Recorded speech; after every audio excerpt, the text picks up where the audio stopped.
You know the feeling. You are sitting across from him at a coffee shop, or maybe you are staring at a blinking cursor on your phone screen, and the air feels thick with effort. You want to connect. You want that spark. You want the conversation to flow like a river, effortless and exciting. But instead, it feels like you are pulling teeth. So you default to the safety net. You fall into what relationship psychologists call the interview mode. You ask, so what do you do for work? He answers. You ask, do you like it? He nods. You ask, where did you grow up? He tells you the name of a town you've never heard of. And back and forth it goes. Question, answer, question, answer. It feels polite. It feels safe. But let's be honest with each other for a moment. It is incredibly boring. And more importantly, it is killing the attraction before it even has a chance to breathe. When you stay in interview mode, you are unconsciously positioning yourself as a reporter, not a romantic prospect. You are asking for data, facts, figures, timelines, when what you really want is his soul. You are asking him to recite his resume, which puts him in a logical, analytical state of mind. Logic is the enemy of desire. You cannot negotiate attraction. And you certainly cannot find it in a spreadsheet of facts about his job or his commute. High-value men, the kind of men who are driven, passionate, and emotionally available, are absolutely exhausted by these conversations. They have had this same conversation with 10 other women this month. If you ask the same questions everyone else asks, you are going to get the same rehearsed answers everyone else gets. And you will be placed in the same category as everyone else. Nice, but no spark. To break this cycle, we have to stop asking for information and start asking for imagination. We have to stop trying to fill the silence and start trying to open a door. The interview is safe, but safe doesn't make him fall in love. Danger, curiosity, and depth do. The psychology of being impressed. So if we aren't interviewing him, what are we doing? The title of this video is Ask Men These 6 Questions. He'll be impressed. But I want to pause on that word impressed. Most women misunderstand what actually impresses a man. We tend to think that to impress a man, we need to be the most entertaining person in the room. We think we need to have the funniest stories, the sharpest wit, or the most knowledge about sports or cars. We think we need to perform. But that is a heavy burden to carry, and quite frankly, it's not true. A high-quality man isn't impressed by a woman who tries to dazzle him with a performance. He is impressed by a woman who understands how to create a space. He is impressed by a woman who has the confidence to bypass the small talk and dive straight into the deep end. This is a concept called conversational pacing. Most people pace their conversations at a level of zero risk, whether work, food. A high-value woman paces the conversation at a level of emotional resonance. When you ask a question that requires him to think, feel, or remember something profound, you are signaling something very powerful about yourself. You are signaling that you are not afraid of intimacy. You are signaling that you are a sanctuary. Think about the world men live in. It is often competitive, stoic, and performance-based. They have to be on all the time. When they meet a woman who asks a question that unlocks their passion or their history, it feels like taking off a heavy backpack after a long hike. He feels seen. And when a man feels truly seen by you, he feels an addiction to your presence that he can't quite explain. He walks away from the date thinking, wow, she is amazing. Not because you did a backflip or told a stand-up comedy set, because you gave him the stage to be his best self. You became the mirror that reflected his depth back to him. That is what impresses a man. It's not about what you tell him. It's about what you get him to tell you. The 6-question framework now, you might be thinking, okay, I get it. I need to go deeper. But how? What do I actually say without sounding like a therapist or a weirdo? That is exactly why you are here. And that is exactly what we are going to solve today. Over the next few chapters, I am going to hand you a specific set of keys. I have developed a framework of 6 distinct questions. These aren't just random conversation starters found on a generic internet list. These are psychological triggers designed to bypass a man's logical defense mechanisms and tap directly into his emotional center. We are going to cover the passion trigger, which separates you from his stressful work life. We will look at the hero instinct question, which makes him feel capable, strong, and masculine in your presence. We will explore the nostalgia bond, the values blueprint, and the vision quest. And finally, for the brave ones among you, we will discuss the risk question, a question so bold that it instantly separates the boys from the men. I want you to use these questions like tools in a toolbox. You don't need to ask all 6 of them in rapid fire succession over a salad at lunch. That might be a little intense. Instead, keep them in your back pocket When the conversation lulls, or when you feel that surface level boredom creeping in, pull one out. But I have to give you a gentle warning before we begin. These questions are designed to elicit real, raw answers. If you are not ready to hear the truth about who he is, or if you are just looking for a casual fling to pass the time, these might be too powerful for you. These questions create intimacy fast. They cut through the noise. If you are ready to stop interviewing and start connecting, if you are ready to become the most memorable woman he has ever spoken to, then you are in the right place. Let's start with question number 1. It's the perfect antidote to the "what do you do for work?" trap. Question 5-1, the passion trigger, the "what do you do?" antidote. Let's tackle the most common conversation killer in the history of dating. It's a question that slips out of our mouths almost automatically, usually within the first 5 minutes of meeting someone new.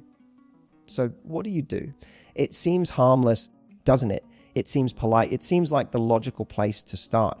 But psychologically, when you ask a man what he does for a living, you are not asking him who he is. You are asking him what he is worth to the economy. You are asking him about his utility. For most men, work is a source of pressure. Even if he loves his job, work is associated with deadlines, bosses, performance metrics, and stress. When you bring up work right away, you are essentially activating the cortisol pathways in his brain.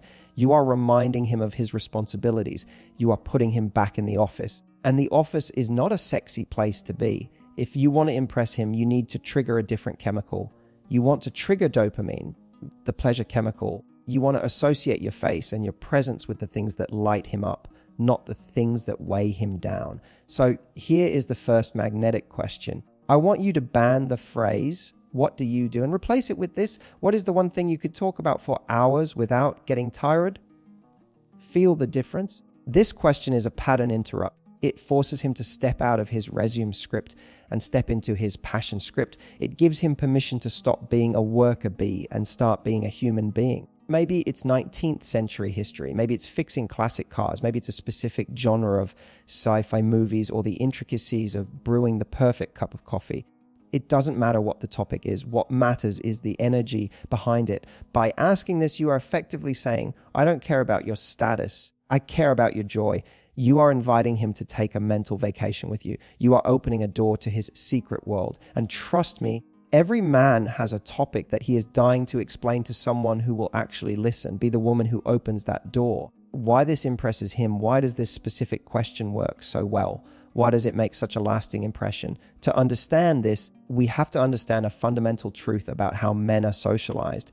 From a very young age, men are taught that their value comes from what they provide, what they fix, and what they achieve. They are often told to be quiet about their niche interests because those interests are seen as distractions or frivolous hobbies. How many times has a man started talking about something he loves? Maybe it's how engines work, or stats about a football team, or the lore of a video game, and he's been met with an eye roll. He's been met with a partner who checks her phone and says, "That's nice, honey." He learns to shut that part of himself down. He learns that women aren't interested in the nerdy, passionate, obsessive parts of his brain. He learns to stick to safe topics: the weather, the news, the job. When you ask, what could you talk about for hours? You are disrupting that lifetime of conditioning. You are positioning yourself as a safe harbor for his enthusiasm. This impresses him because it shows intellectual generosity. A high-value woman is confident enough to let a man shine. She doesn't need the conversation to be about her 100% of the time. She is curious. She finds intelligence sexy. When he starts answering this question, watch his body language. This is what we call the unlocking. He will lean forward. His hands will start moving.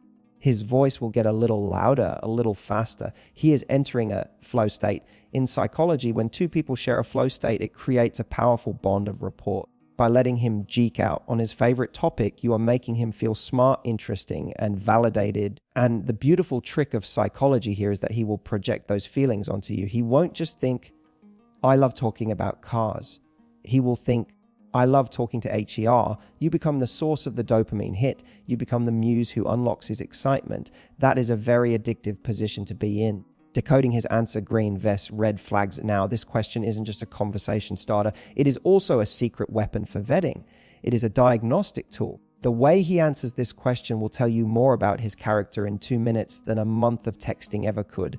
You need to listen closely, not just to be polite, but to analyze the data he is giving you. Scenario A, the consumer. If his answer is entirely about consumption, if he says, I could talk about video games for hours, or I just like watching sports, or I love scrolling TikTok, take note, there is nothing wrong with hobbies, but if his only passion is passively consuming content, it might indicate a lack of drive or creative energy. It might suggest he lives a life of distraction. Scenario B, the void. If he looks at you blankly, shrugs, and says, I don't know, I just work and sleep, or I don't really have time for anything else, this is a massive red flag. A man without a passion is a man without a soul anchor. If he has nothing that lights him up, he will likely look to you to be his sole source of entertainment and happiness. That is a burden you do not want to carry.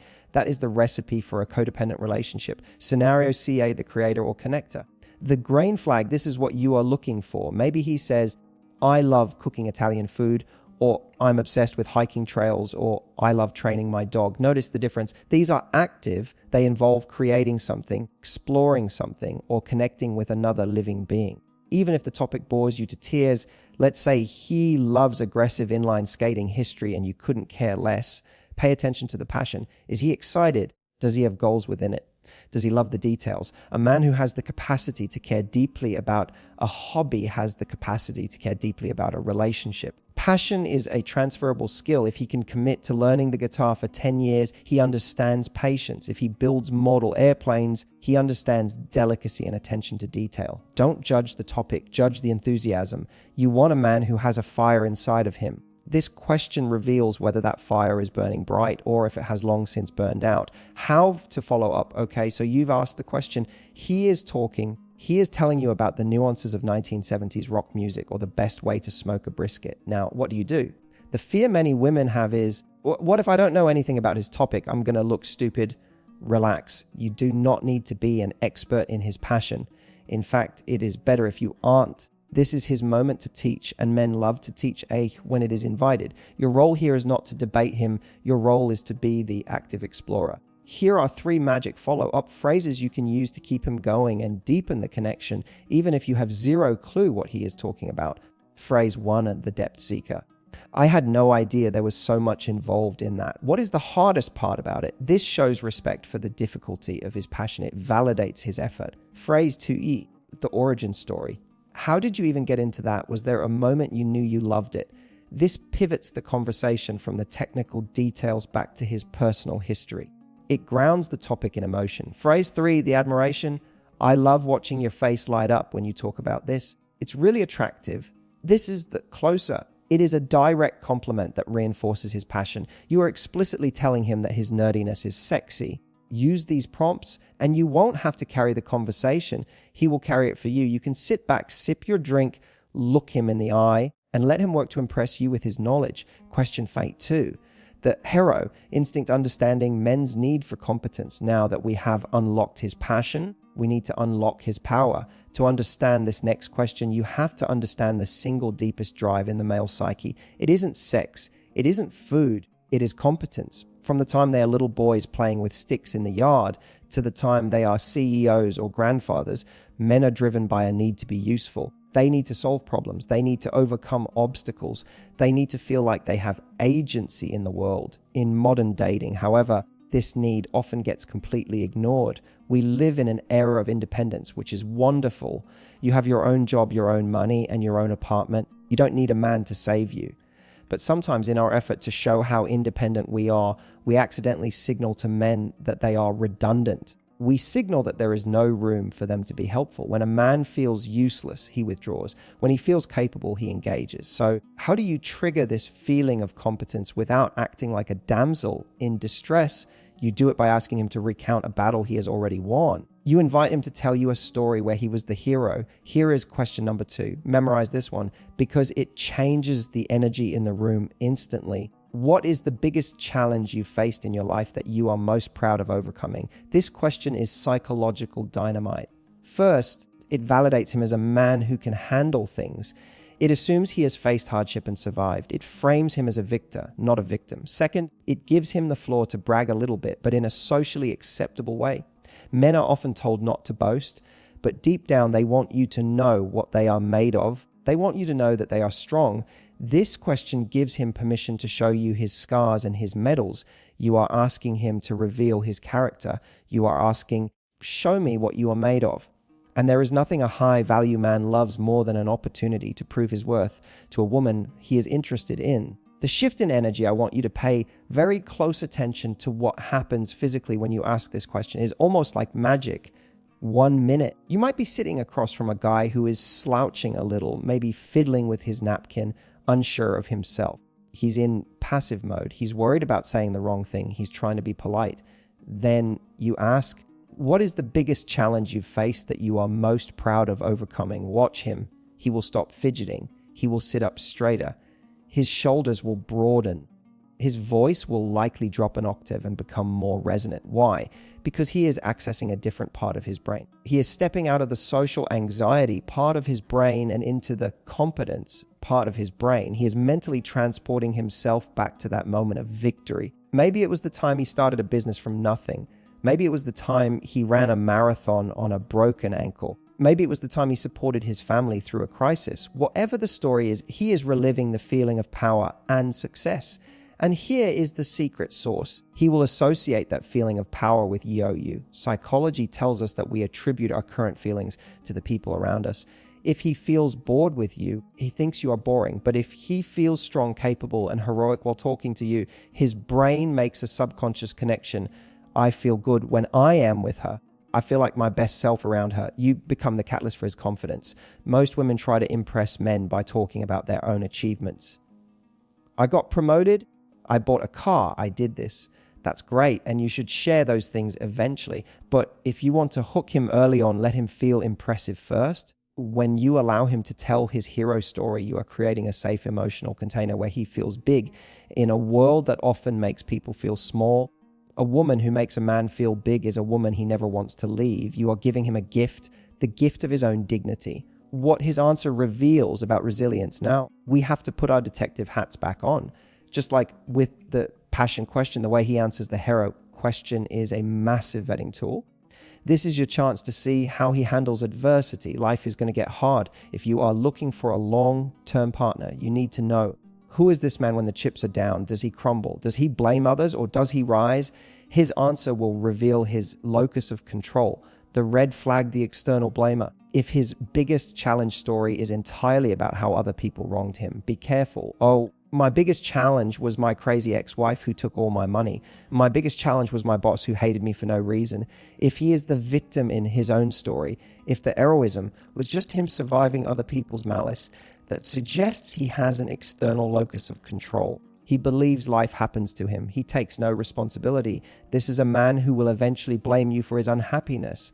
The beige flag, the low bar jumper. If his biggest challenge is something trivial, like I once had to wait 3 hours for a tow truck, and he is serious about it, it might mean he hasn't lived much life yet. He might lack the depth or resilience you need.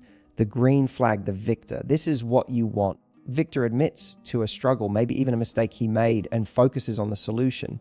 My biggest challenge was when I lost my 3 years ago. It was scary and I was depressed for a month.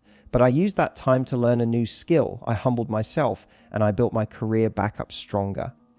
Do you hear the difference? He acknowledges the pain, vulnerability, but focuses on the action he took, co-competence. He owns the narrative. You want a man who sees obstacles as opportunities to grow, not as excuses to give up. If he can look back on a hard time with pride rather than bitterness, that is a sign of high emotional intelligence. That is a man who will be a rock for you when you go through hard times. Listen for the why. Did I fix it? Did I learn? Did I grow? Or did they do it to me? The answer will tell you if you are sitting across from a grown man or a wounded child. The admiration technique. He has told you the story. He has revealed his struggle and his victory. He is vulnerable, looking at you, waiting for your reaction. This moment is critical. Do not just nod and say, cool. Do not immediately jump in with a story about yourself to match him. You need to validate his masculinity, and the currency of masculinity is respect. Relationship researcher Shaunti Feldon found that men would rather feel unloved than disrespected. Respect is love to them. When he shares a triumph, he is craving your respect. Here is the perfect script to use. Look him in the eye, pause for a second, and say, wow, honestly, I don't know if I could have handled that as well as you did. That took a lot of grit. Let's break down why this works. First, I don't know if I could have handled that, raises his status. It humbly admits that he did something extraordinary. It makes him feel unique. Second, using a word like grit, strength, or integrity labels his character. You aren't just complimenting the action, you are complimenting the man. You can also ask a follow-up that emphasizes his competence. What kept you going when it got really hard? How did you find the strength to do that? This reinforces the hero frame. It asks him to verbalize his inner strength. When you look at a man with genuine admiration, not fake flattery, but real appreciation for his resilience, you become his biggest cheerleader. And every man, whether he admits it or not, is looking for a woman who believes in him. Be the woman who sees his strength. If you can do that, he will naturally want to use that strength to protect and provide for you. You trigger his instinct to be your hero simply by acknowledging that he already is one. Question Fanny 3, the values blueprint, avoiding the interrogation. We have covered passion and we have covered power. Now, we need to talk about something even more critical, values. This is where dating often gets tricky. As women, we are biologically and socially wired to seek security. We want to know as soon as possible if this man is safe. We want to know if he is honest. We want to know if he wants a family, if he is religious, if he is politically compatible, and if he has a moral center. So what do? We accidentally turn the date into a police interrogation. We ask, do you want kids? Are you close with your family? What are your political views? Are you looking for something serious? While these are valid questions, asking them on date 1 or 2 kills the mystery. It puts him on the defensive. He feels like he is filling out a loan application. He knows there is a right answer and a wrong answer, so he might just tell you what he thinks you want to hear to keep the peace. You don't get the truth. You get the PR strategy. You need a Trojan horse question. You need a question that looks innocent on the outside but carries a payload of deep information on the inside. You want to see his moral compass without him realizing he is being tested. Here is question number 3. It is elegant, it is simple, and it reveals everything. Who is the person you respect most in this world and why? Notice the wording. I didn't ask, who do you like? I asked, who do you respect? Respect is a very heavy word for men. Men can like people they don't respect, like a funny drinking buddy, but they only respect men who embody the traits they value most. When you ask this, he drops his guard. He thinks you are just making conversation about his heroes. But in reality, you are handing him a blank canvas and asking him to paint a picture of his ideal self. He won't feel interrogated, he will feel introspective. And while he is looking inward, you will get a crystal clear view of his soul. The mirror effect. Let's go deeper into the psychology of this question. Why does it work so well? It works because of a psychological principle I call the mirror effect. Psychologically, human beings project their values onto their idols. We do not admire people randomly. We admire people who possess the traits we wish we had, or the traits we are striving to cultivate in ourselves. When a man answers the question, who do you respect most? He is unconsciously holding up a mirror. He is saying, this is the man I am trying to be. If you ask a man directly, are you a loyal person? He will say yes. Everyone says yes. Liars say yes. Cheaters say yes. It's a useless question. But if you ask him who he respects, and he says, I respect my grandfather because he worked at the same factory for 40 years, never complained, and took care of my grandmother when she got sick, he is showing you his definition of manhood.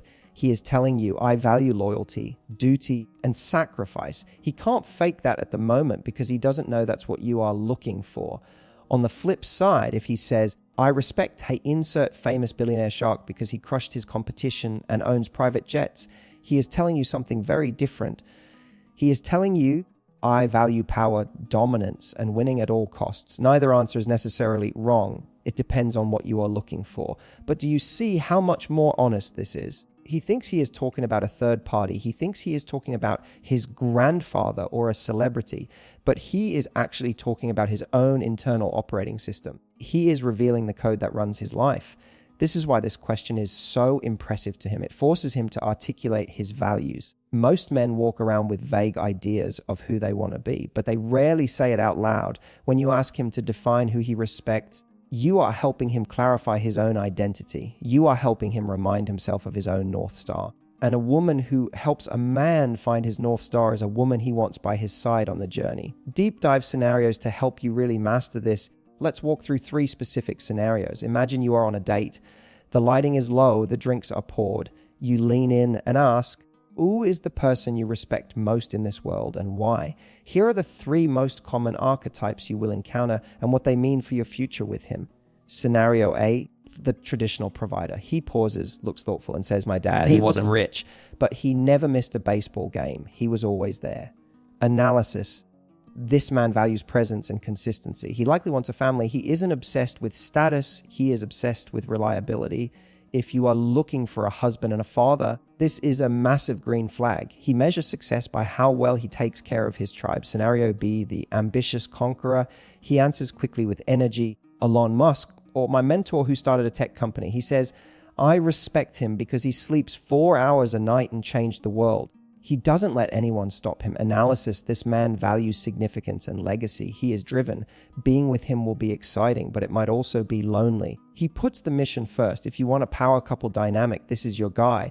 But if you want a cozy, quiet life, you might find yourself competing with his work for attention. Bad, but he is high octane. So scenario C, the free spirit. He smiles and says, Anthony Borden, or my friend who sold everything to live in a van. He explains, I respect that he didn't follow the rules. He lived authentically. Analysis, this man values freedom and authenticity. He is allergic to pretension. He might struggle with the routine of a 9 to 5 or a traditional marriage setup. He wants a partner in crime, an adventure buddy. He will never bore you, but he might not be the most stable planner. Do you see the power of the why part of the question? If he says he respects his dad because it was rich, that is different from respecting his dad because was kind. Always listen to the reason and be prepared for the silence. Often when you ask this, a man will say, wow, no one has ever asked me that. He will need a minute. Let him have it. Watch his eyes move as he scans his memory. That silence is the sound of you standing out from every other woman he has dated. You aren't asking about his car. You are asking about his heroes. That is a level of depth he likely hasn't experienced in a long time. Transitioning out of deep topics. Now, a word of caution. We are diving deep here. We are talking about heroes, values, and life philosophies. This is powerful stuff, but you don't want the date to turn into a funeral. You don't want it to feel so heavy that he forgets to flirt with you. Seduction requires a rhythm. It's like a pendulum. You want to swing deep into emotional intimacy and then swing back into playful, lighthearted fun. Deep, then light, intense, then relaxed. If you stay in the deep end for too long, you risk becoming his therapist. We want to be his lover, not his counselor. So after he answers the values question and after you have shared a meaningful moment connecting over it, you need to break the tension. You need to pull the parachute and bring the energy back to fun. Here is exactly how to do it once the topic of respect has naturally worn down. Smile mischievously, lean back in your chairs, opening up your body language and say, okay, that was really deep. I love that answer. But now I need to know something equally important. What is your absolute trashiest TV guilty pleasure? Or okay, enough serious stuff. Tell me the most embarrassing song on your Spotify playlist right now. Do you see what happened there? You acknowledge the depth. I love that answer. Validating him. But then you pivoted. Now I need to know. He will laugh. The tension will break. He will go from talking about his grandfather's war medals to talking about The Bachelor or Taylor Swift. This emotional roller coaster, going from serious respect to laughing about nonsense, is what creates chemistry. It shows him you are multidimensional. You can handle his soul, but you can also handle his sarcasm. That is the definition of a cool girl who is also a high-value woman. Question find 4, the nostalgia, bond the power of childhood anchors. We have talked about his passion, his battles, and his values. Now, we're going to talk about his heart. And to get to a man's heart, the softest, most unguarded part of him, you often have to go back in time. You have to remember that for most men, adulthood is a suit of armor. Every day they wake up, put on their armor, and go out to fight dragons. They have to be stoic. They have to be providers. They have to be the man. They rarely get permission to be playful, innocent, or vulnerable. But inside every man, no matter how tough, no matter how successful, there is still a little boy. There is a boy who scraped his knees, a boy who had a favorite toy, a boy who felt safe in his grandmother's kitchen. That boy is still in there, but he is usually hiding behind the armor. If you can be the woman who speaks to the boy, not just the man, you will create a bond that is unbreakable. This is what we call an emotional anchor. So, question number 4 is designed to bypass the armor completely. It is a time machine. What is your absolute favorite memory from growing up? It sounds simple, doesn't it? But psychologically, it is profound. When you ask a man about his childhood, You are asking him to access a part of his brain where he was free. You aren't asking about his resume or his ex-girlfriends or his 5-year plan. You are asking about pure joy. Maybe it was fishing with his dad. Maybe it was the smell of Christmas morning. Maybe it was the time he built a fort in the living room. Whatever the memory is, it is a safe place for him. By inviting him to go there, you are associating yourself with that safety. You are telling him, you don't have to be the tough guy with me right now. You can just be you. You are inviting the boy to come out and play. And when the boy feels safe enough to come out, the man falls in love. Why he will be impressed? Why does this impress him? Why would a grown man care about talking to you about his childhood bicycle or a camping trip from 1995? It impresses him because of the contrast. Think about the questions he usually gets from women, especially on early dates. Where do you see this relationship going? Do you want to get married? What are your career goals? These are all questions about the future. And for men, the future represents expectation. The future is heavy. The future is full of supposed toss and have tos. When you ask about the future, he feels evaluated. He feels the pressure to perform. But the past, specifically the happy past, that is already done. There is no pressure there. It is just a warm golden glow. When you ask, what is your favorite childhood memory? You are essentially saying, I don't need anything from you right now. I just want to know who you were before the world got its hands on you. This signals that you are interested in his context, not just his content. Most people only care about the content, what he has now, what he looks like now. You care about the context, how he became this way. This level of curiosity is rare. It makes him feel known. It also impresses him because it shows you have a high emotional IQ. You aren't afraid of sentimentality. In a dating culture that is often cold, cynical and detached, being a woman who values sweetness is a superpower. It disarms him. He might be sitting there in his expensive suit, acting cool. But the moment you ask this, he melts. He realizes he doesn't have to impress you with his wallet. He can impress you with his humanity. That is a relief he didn't know he needed until you gave it to him. You are becoming his escape from the pressure of the world. Watching for the soft ice, I want to give you a specific visual cue to look for when you ask this question. It is a phenomenon I call the soft eyes. Men are trained to have a certain gaze. It's often sharp, assessing, or guarded. They are scanning the room for threats or scanning the conversation for traps. It's a hard gaze. But when a man starts talking about a beloved memory, let's say the time he and his brother built a treehouse, watch his face. The muscles around his eyes will relax. His jaw will unclench. His pupils might dilate slightly, and his eyes will take on a distant, glossy, warm look. He isn't looking at you anymore. He is looking through you into the movie playing in his head. This is the moment of maximum vulnerability. When you see the soft eyes, do not interrupt him. Do not check your phone. Do not look around the room. Lean in. Smile gently. Hold the space. This physical shift is a sign that his parasympathetic nervous system, the rest and digest system, has taken over. He is physically relaxing in your presence. If you can be the woman who brings out the soft IS in a man, you have bypassed his logical brain entirely. His logical brain is what tells him, be careful, she might break your heart. His emotional brain, the one you just unlocked, is saying, she feels like home. Recognizing this moment is crucial because it is the perfect time to build a silent bond. If you look at him with warmth while he is in this state, he will subconsciously imprint on you. He will link the feeling of that happy memory with the image of your face. Later that night, when he goes home and thinks about the date, he won't just remember the food or the drinks. He will remember how good it felt to remember. He will remember the softness, and he will want to come back to get more of it. Sharing your own story now. A conversation is a two-way street. He has just opened up a vein of gold by sharing a precious memory with you. You cannot just leave him hanging there exposed. If he shares something vulnerable and you just say, oh, nice, and move on, he will feel what psychologists call a vulnerability hangover. He will feel like he shared too much and you didn't care. He will close back up. You need to meet him there. You need to offer a piece of your own childhood in return. This is called reciprocity. After he finishes his story about the treehouse, pause and say, that is such a beautiful memory. I can totally picture you doing that validation. Then offer your own. It's funny you mentioned that my favorite memory is actually, and then share a snippet of your own life. Maybe it was baking with your mom or the feeling of summer vacation starting. When you swap these stories, you are doing something very powerful. You are weaving your timelines together.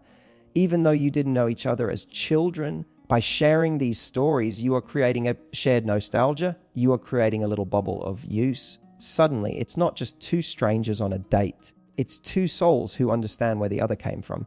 This also gives him a roadmap on how to love you. If you tell him your favorite memory was your dad bringing you flowers after a dance recital, you are secretly teaching him, I value thoughtful gestures. If you tell him it was reading books in a quiet library, you are teaching him, I value peace and intellect. He will listen. A man who is interested in you will catalog this information. He will use it to surprise you later.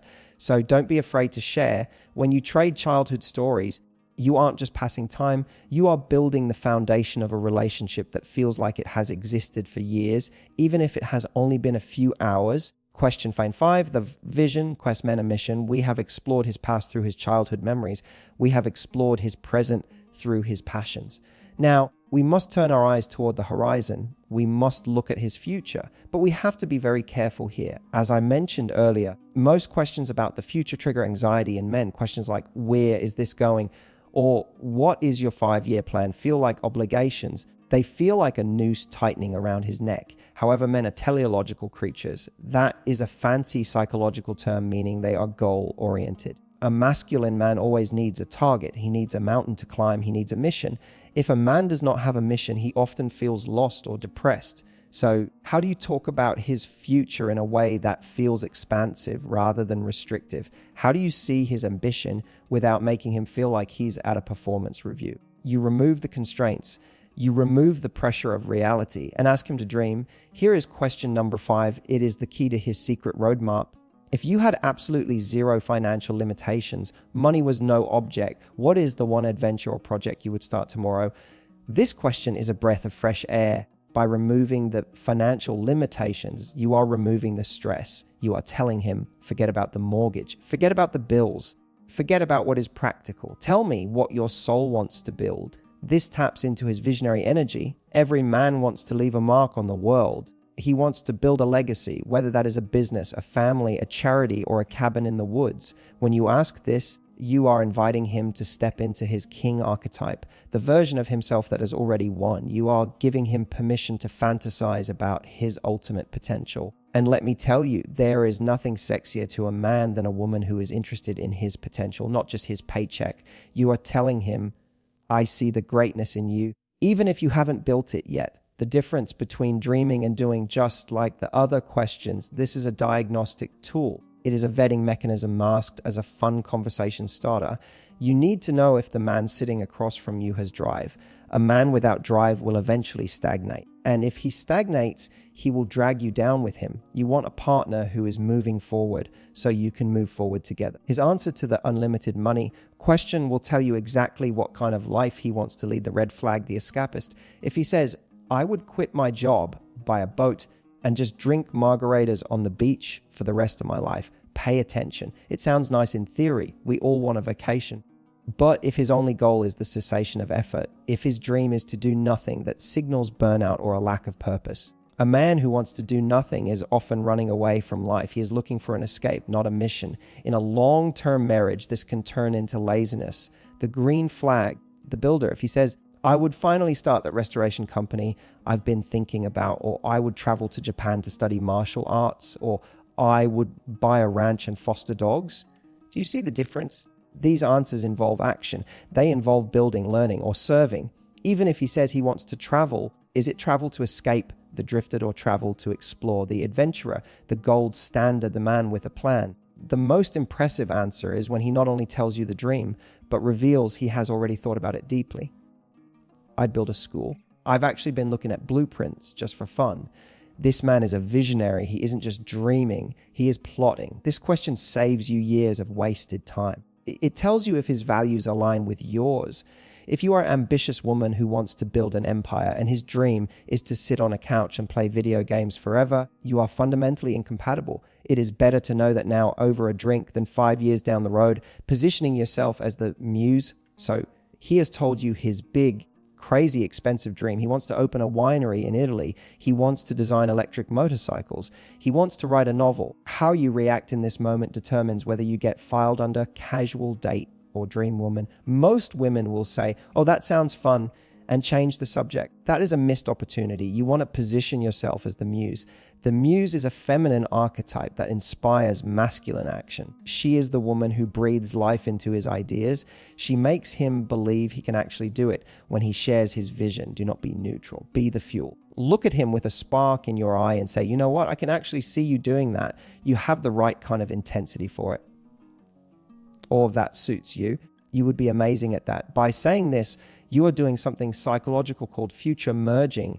You are validating his dream. And because you are the one validating it, his brain starts to merge the image of the dream with the image of you. He starts thinking, if I ever build that winery, I want her there with me. You are becoming a stakeholder in his future success before it even happens. You are the first person to believe in him. Men are desperate for this kind of belief. The world is constantly telling them, no, the world tells them to be realistic, to play it safe, to stay in their lane. When you come along and say, I believe you could do it, you become addicted. You become his source of confidence. He will leave the date feeling energized. He will feel like he can conquer the world, and he will know that the source of that energy was you. He will want to be around you to keep that feeling alive. You aren't just a date anymore. You are his good luck charm. You are his muse. The danger zone, what now to say, I have to give you a warning here. There is a trap that many smart, practical women fall into. If you are a logical thinker, or if you work in finance or project management, your instinct might be of reality check him. He says, I want to open a winery. And you say, do you know the failure rate of vineyards? It's huge. And the overhead is crazy. STO. Do not do this. I repeat, do not do this. At this moment, you are not his business consultant. You are not his accountant. You are his romantic interest. If you hit him with logic, statistics, or doubts right after he shares a vulnerable dream, you are being a dream killer. You are popping the balloon. You are acting like his mother or his boss. There is a time for realism. If you are married and he wants to gamble your life savings on a whim, yes, be realistic. But on a date, when we are just talking about what ifs, logic is the enemy of romance.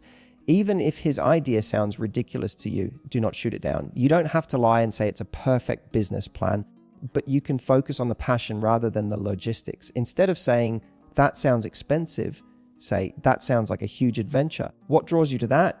Keep it in the realm of emotion. If you act as the critic, he will shut down. He will mark you as unsafe for his ideas. He will think, she doesn't get it. She's too rigid. Your goal is to be a safe space for his wildest thoughts. Let him dream. Let him be the king of his own imaginary kingdom for 10 minutes. If you can suppress your inner critic and unleash your inner muse, you will win his heart. Question phase 6, the risk question, high risk, high reward. We have arrived at the final gate. The first 5 questions were designed to build rapport, safety, and excitement. They were the foundation. But this last question, this is the penthouse. This is the question that separates the girls from the women and the boys from the men. I call this the risk question because it requires courage to ask. It is not polite dinner conversation. It cuts through the superficial pleasantries like a laser. It is high risk, but it is an infinitely high reward. You should only ask this when the vibe is right, when you have already laughed, shared stories, and established a connection. If you ask this too early, it might feel heavy. But if you ask it at the right moment, usually later in the evening when the lights are low and the conversation has naturally deepened, it will seal the deal. Here is question number 6. What is one lesson life taught you the hard way that you're actually thankful for now? Read that again. It is a beautiful paradox. You are asking about something hard, pain, failure, a mistake, but you are immediately pairing it with thankful, gratitude, growth, wisdom. Most people are terrified to ask a man about his pain. They think, I don't want to bring up bad memories. So they stay on the surface. They talk about Netflix and the weather, but deep down, every man carries scars. Every man has gone through a fire that changed him, and deep down, he wants someone to acknowledge that fire. He doesn't want to hide it forever. By asking this question, you are doing something incredibly bold. You are saying, I am not afraid of your past. I am not afraid of the things that hurt you. I want to know the wisdom you gained from them. You are inviting him to be a philosopher. You are inviting him to show you his depth. When you ask this, you stop being just a date and you start being a confidante. You enter the inner circle of his life, turning trauma into triumph. Why is the phrasing of this question so important? Why can't you just ask, what is your biggest regret? Or what is the saddest thing that ever happened to you? Because those questions trigger shame. If you ask a man about his regrets, He feels like a failure. He feels weak. And as we discussed in the Hero Instinct chapter, men hate feeling weak in front of women they desire. If you make him feel small, he will resent you. But look at how we phrased question number 6. What is a lesson life taught you the hard way? This frames the pain as a teacher. It frames the experience as a necessary step in his evolution. And the second part, that you are actually thankful for now.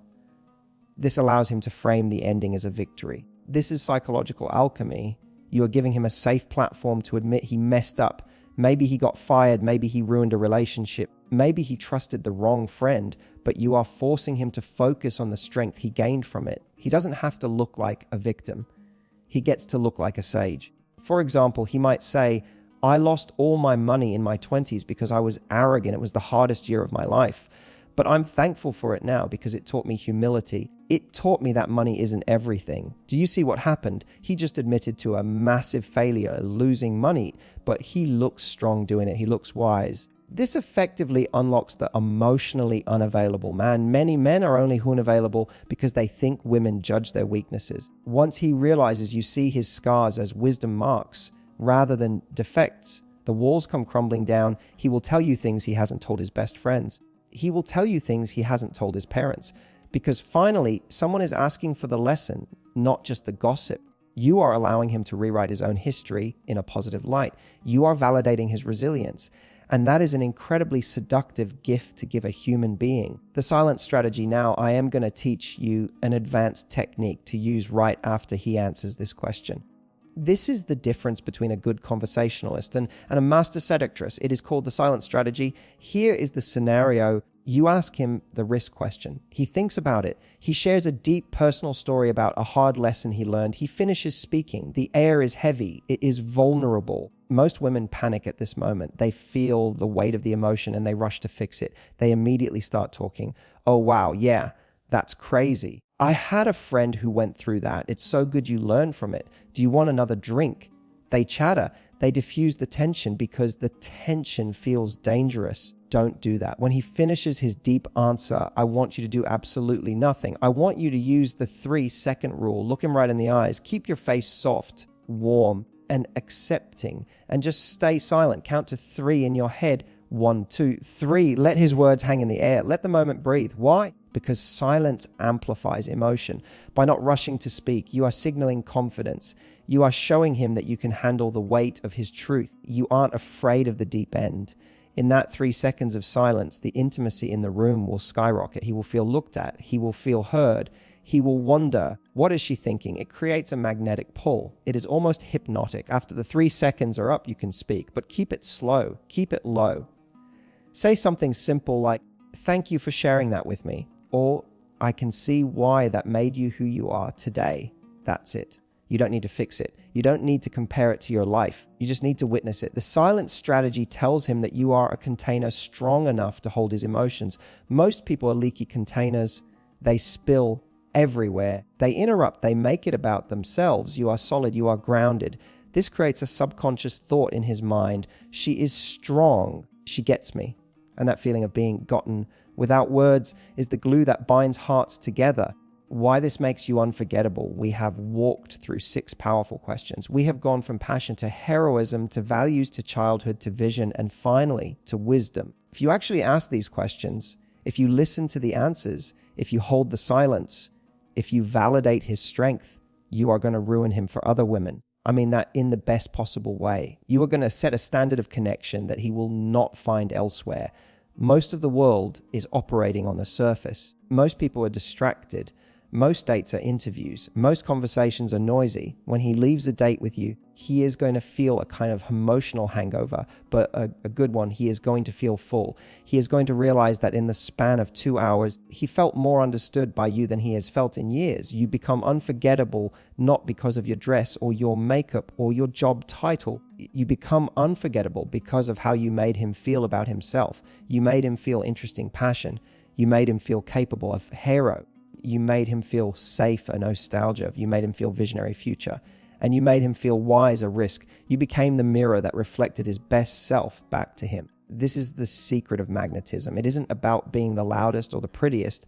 It is about being the most present. He will look at his phone to text you, not because he feels obligated, but because he craves the way it feels to be in your orbit. He craves the woman who asks the right questions. So don't be afraid to go deep. Don't be afraid to ask. The questions are the keys, and now you hold them in your hand. In the next chapter, we are going to cover the final piece of the puzzle, delivery. Because it's not just what you say, it's how you say it. The delivery, tone and timing, it's not what you ask, it's how you ask. We need to pause here for a reality check. I have given you 6 incredibly powerful questions. They are psychological gold. But I need to be very clear about something. The words are only 10% of the magic. The other 90% is your delivery. You cannot, I repeat, you cannot sit down at a dinner table, pull out a mental checklist, fire these questions at him like you are conducting a job interview. If you sit there with a stiff back and a loud, sharp voice and ask, what is your biggest regret? It's going to feel aggressive. It's going to feel like you are probing him for data. He will clam up. To make these questions work, you have to shift out of reporter mode and into lover mode. Reporter mode is fast, high-pitched, and eager. Lover mode is slow, low, and relaxed. Before you ask any of these deep questions, I want you to physically slow your speech down. Most of us talk too fast when we are nervous. We try to fill the silence. Take a breath. Drop your voice just a little bit. A lower, slower voice signals confidence. It signals that you are comfortable in your own skin. It creates a feeling of intimacy, like you are sharing a secret in a crowded room. Instead of asking the question directly at him, try asking it musingly, almost as if you are wondering it to yourself. Don't say, what is your passion?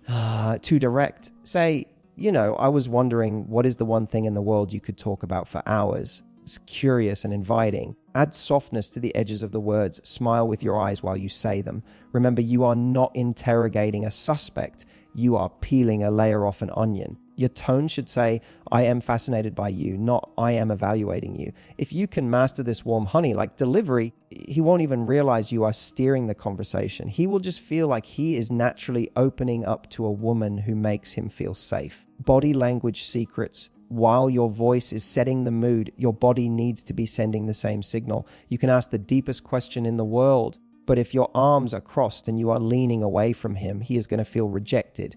There are 3 body language secrets that act as amplifiers for these questions. Secret finally one's in the lean. When you ask a deep question, especially the ones about his childhood or his challenges, lean in slightly. Do not invade his personal space aggressively, but close the gap. This subtle movement signals, I am focusing all my attention on you. The rest of the room has disappeared. It creates a conspiratorial bubble around the two of you. Secret paint 2-way, the head tilt. When he starts answering, tilt your head slightly to the side. This is a primal universal signal of vulnerability and interest. It exposes the neck, a vulnerable spot, which subconsciously tells his primal brain, I trust you, I am listening. It makes you look softer and more receptive. If you stare at him head on, it can look confrontational. The tilt softens the gaze. Secret 23, the object caress. This is a classic seduction technique, but it works for emotional bonding too. If you are at a table, play gently with the stem of your wine glass or trace the rim of your cup while you listen. Why? Because it draws his eye to your hands. It adds a layer of sensual energy to the intellectual conversation. It reminds him that while you are having a deep talk, you are also a physical sexual being. It keeps the friend zone at bay. And finally, maintain soft eye contact. Don't stare him down like a hawk. Let your eyes roam his face. Look at his eyes, briefly down to his mouth, then back to his eyes. This triangular gazing is a subtle cue for desire. If you combine the lean, the tilt, and the soft gaze while asking these questions, you become magnetic. You are engaging his mind with the question and his body with your presence. When to bail on a question now, we need to talk about social intelligence. We need to talk about calibration. These questions are powerful tools, but you cannot use a hammer to fix a window. You have to know when to use them. There will be times when a man is simply not in the mood for deep introspection. Maybe he had a terrible day at work. Maybe he is exhausted. Maybe the restaurant is too loud and he can barely hear you. If you try to force a deep question about his inner child, when he is stressed and just wants a beer and a burger, you are going to annoy him. You will seem socially unaware. Here are the signs that you need to BAIL on a deep question. Short 1, word answers. You ask about his passion and he says, I don't know, sports, I guess. Closed body language. He is leaning back, checking his phone or looking around the room. The work loop. He keeps bringing the conversation back to surface level work complaints. If you see these signs, IBR, necessary. Do not push. Do not say, why won't you open up to me? Instead, pivot immediately to something light and easy. Say, anyway, I'm starving. This menu looks amazing. Have you been here before? Drop the depth. Go back to being playful and casual. This is not a failure. It is a strategic retreat. It shows that you are attuned to his energy. You can always try again later. Maybe after he has had some food or a drink, or maybe on the next date. The goal is to be inviting, not demanding. A high-value woman invites a man into the deep end, but she doesn't drag him there against his will. If he isn't ready to swim, stay in the shallow end and just have fun. That flexibility is attractive in itself. The magnetic woman summary of the shift, we have covered a tremendous amount of ground today. Yeah. We started with a simple problem, the boring, draining surface level interview mode that kills attraction on almost every date. And we replaced it with a framework of 6 powerful psychological triggers. Let's look at what you now have in your arsenal. You have the passion trigger, which moves him from his stressful work brain to his joyful, creative brain. You have the hero question, which allows him to feel strong, capable, and masculine in your presence. You have the values blueprint, which lets you see his moral compass without interrogating him. You have the nostalgia bond, which connects you to his inner child and makes him feel safe. You have the vision quest, which positions you as the muse to his future ambition. And finally, you have the risk question, which turns his past pain into shared wisdom. I want you to realize something important. These aren't just lines to memorize, they are keys. Each question unlocks a specific room in a man's house. Most women stay on the front porch, knocking politely, waiting to be let in. But you now have the master key to the whole house. You can walk into the library of his mind, the trophy room of his achievements, and the sanctuary of his heart. When you use these tools, you stop being a passive participant in dating. You stop worrying about whether he likes you, and you start focusing on who he is. You become the selector. You become the queen holding the keys. The shift in energy from hope he likes me to let's see who he is what makes you magnetic. It changes your posture, it changes your vibe, and he will feel it, even if he can't put it into words. Final empowerment, one final thought before you go. Sometimes when I teach these techniques, women say to me, but who am I to ask these questions? I'm shy. I'm not a therapist. Will he think I'm weird? Listen to me, curiosity is never weird. Curiosity is a compliment. The greatest gift you can give another human being is your full, undivided attention. In a world of distraction, a woman who actually listens is a rare jewel. You are interesting enough to ask these questions. You are worthy of the answers. Do not be afraid to take up space in the conversation. Do not be afraid to go deep. The right man, the man who is worthy of you, is dying to be asked these questions. He is waiting for a woman brave enough to ask them. So here is my challenge to you. I want you to pick just one of the 6 questions we discussed today. Just one, and I want you to use it this week. Maybe on a date, maybe with your husband, maybe even with a male friend, just to practice. And I want to hear from you right now. Scroll down to the comments and tell me which number are you going to try. Are you going for phase 2, the hero instinct? Or are you brave enough for phase 6, the risk question? Let me know below. I love rating your strategies. If you found value in this deep dive into male psychology, please hit that like button. It helps this message reach more women like you. And if you haven't already, make sure you subscribe and turn on notifications. We are just scratching the surface, what makes men tick. And I don't want you to miss the next secret. You have the questions. Now go out there and own the conversation. I'll see you in the next video.